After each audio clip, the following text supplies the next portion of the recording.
Alors, comme je l'ai dit dans une vidéo précédente, il y a papier et papier. Alors, ça veut dire quoi? Ça veut dire déjà que vous avez des blocs, par exemple comme celui-là, quand vous l'ouvrez, il est collé que d'un côté. Donc, quand vous l'ouvrez, voilà, hein, il est collé que d'un côté. Ça vous permet de savoir à peu près où se trouve votre feuille. Voilà, c'est tout.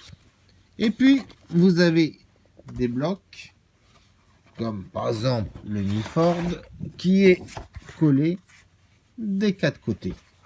Et vous avez juste un petit trou ici pour décoller la feuille. Alors, je vous donne tout de suite un conseil, parce que souvent personne ne le sait. Pour décoller une feuille, il ne faut pas prendre une lame, hein, il ne faut pas prendre 40 000 trucs.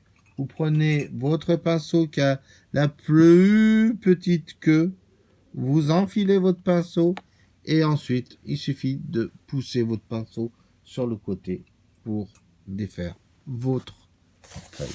Voilà, ça c'est un petit conseil qui ne gâche rien.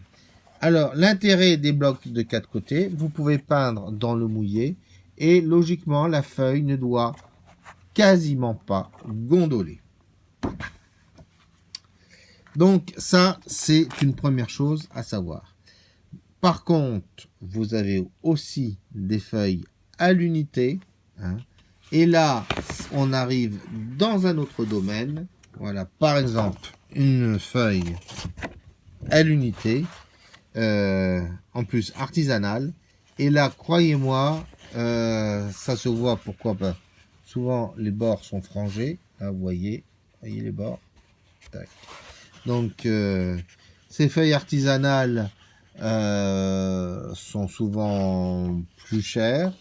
Ou sinon, vous pouvez en acheter soit en rouleau, soit en très grande feuille, ce qu'on appelle en format raisin ou format Jésus. Et vous les découpez pour en faire des demi-feuilles ou des quarts de feuilles. Voilà, moi par exemple, je fais souvent ça pour mon propre travail. J'utilise souvent des demi-feuilles. Je vous en donne un exemple. Voilà, alors là on est un peu blanc sur blanc, hein. Je vais quand même retirer. Voilà.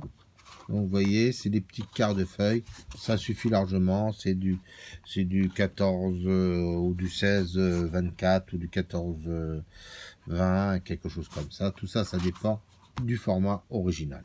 Alors, l'intérêt de travailler sur ce type de papier est très simple, c'est que ça vous coûte moins cher à l'achat. Par contre, ça vous demande un peu plus de travail. C'est pareil, je vous expliquerai ça dans une autre vidéo. Alors, comme je vous l'ai dit, il y a papier et papier. Alors, pour nous aider, j'ai pris mon petit phone avec la lampe et j'ai pris un petit crayon. Vous allez comprendre l'utilité tout de suite. Donc, pour commencer, vous avez par exemple le hot pressed, alors le hot pressed ou grain satiné ou HP. Donc là par exemple c'est chez Heinemüll, c'est ce qu'on appelle donc du grain satiné. Le grain satiné, ça sert à quoi? C'est du papier extra lisse, hein, mais franchement hyper lisse. C'est fait pour quoi? C'est fait pour tout ce qui est botanique, illustration. Dès que vous avez un dessin qui est fait dessus, il est hyper précis. Si vous travaillez à la plume, si vous travaillez au feutre ou si vous travaillez au crayon, si vous utilisez par exemple le crayon aquarelle, voilà. Donc regardez, je vais faire quelques frottis.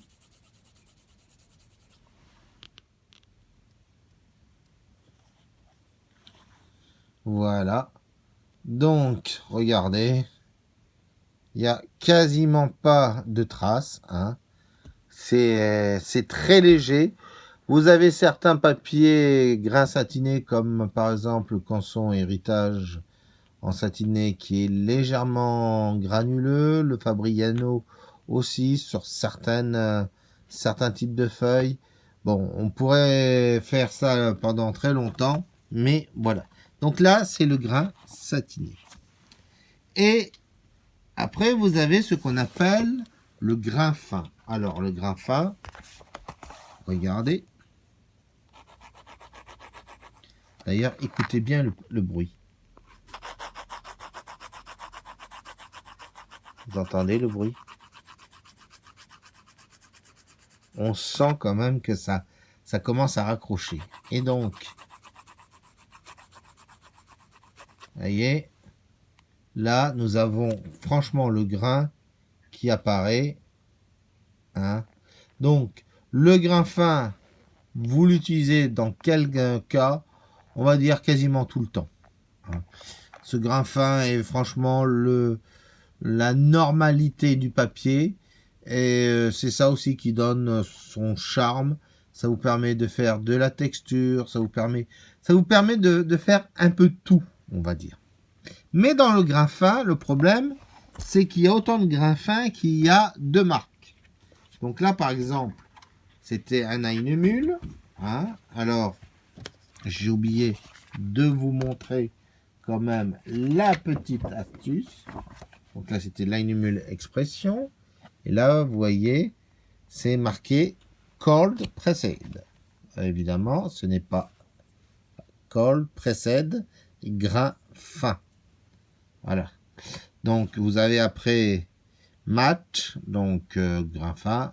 Il faut retenir toutes ces expressions, croyez-moi. Donc, une autre marque, là, c'est du Milford, c'est du papier anglais. Il y a, on regarde, CP Notch, donc c'est une autre façon de dire grain fin, Cold Pressed, CP. Voilà. Et, alors vous avez CP Cold Pressed et pressé à froid ou pressé à chaud. Mais là, on rentre dans d'autres détails. Ne vous inquiétez pas, ça, c'est pas très important pour en débuter. Et donc, là, c'est pareil. Vous entendez le bruit. Ça gratouille fort. Et je pense que vous voyez. Je vais mettre la petite lumière qui va bien. Et là, regardez. Ça commence à bien texturer. Voilà. Donc ça, il faut savoir ça. Certaines marques ont beaucoup plus de texture que d'autres. Hein. Donc, je vous montre une autre marque. Donc là, c'est du Craftmore. Hein. C'est pareil du Cold Pressed. Regardez. Je vais vous faire un petit passage.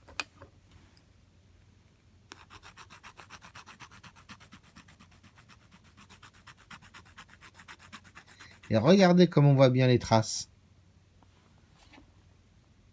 Voyez? Et on voit bien la granulation du papier qui est encore plus grosse. Mais, malgré tout, ce n'est pas du papier rough ou du papier, comme on appelle, du papier torchon. Voilà du papier torchon. Donc là, vous voyez par exemple, Bookingford, c'est marqué rough, rough, comme disait un ami. Et là, regardez bien, écoutez surtout. Vous entendez le bruit creux? Regardez. Et là, ça gratouille. Oh, ça gratouille sec, là. Et regardez, là. J'ai beau appuyer. Voyez. Niveau texture. Oh là là là là là là. Des gros grains un peu partout. Alors, à quoi ça sert le rope? Ben, dès que vous voulez avoir des choses un peu plus texturées, moi, je vous conseille plutôt pour... si vous faites des vieux châteaux, des vieilles pierres, ou si vous aimez faire des montagnes, si vous aimez travailler, on va dire, tout ce qui est nature, etc., le rough est parfait pour vous. Et puis, vous avez l'extra rough. Alors, vous le trouverez quasiment plus, hein, mais ça, vous pourrez encore en trouver. Donc c'était chez Moulin du Roi. Et regardez, vous voyez déjà le papier, rien, j'ai même pas besoin de peindre dessus. Vous voyez déjà la texture. Maintenant, écoutez.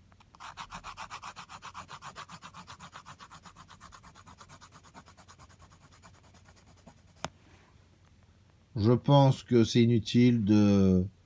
Hein? Vous voulez quand même que je vous mette la lumière? Allez, je vous mets la lumière. Voilà. Donc, vous voyez, là, c'est du très gros grain. Alors, on l'appelle aussi torchon, hein, et pourtant, regardez bien, voyez, harmonie rough, roug, hein, roug, grain torchon. Regardez, je vais passer et vous voyez, on voit presque pas de différence avec le grain fin de chez du Milford. Pourquoi? Parce que c'est un grain torchon mais qui est très léger. Enfin, on l'appelle aussi torchon. Regardez bien, hein, c'est marqué dessus. Hein, mais attention, quand on ouvre, ah bah, la granulation est franchement différente.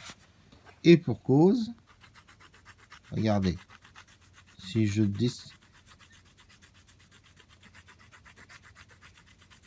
voilà, je passe la lumière dessus et vous voyez, ça fait pas de traces. Et pourquoi ça ne fait pas de traces? C'est tout simplement parce que c'est du grain torchon nuageux. Alors, c'est quoi l'intérêt du grain nuageux?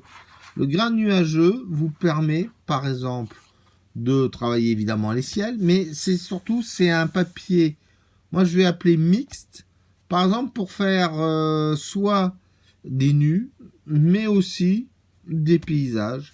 Pourquoi? Parce que vous n'avez pas la texture du grain, vous avez juste le papier qui est légèrement texturé, qui n'est pas comme le grain satiné, mais le grain n'est pas aussi trop marqué comme le grain fin ou le grain torchon.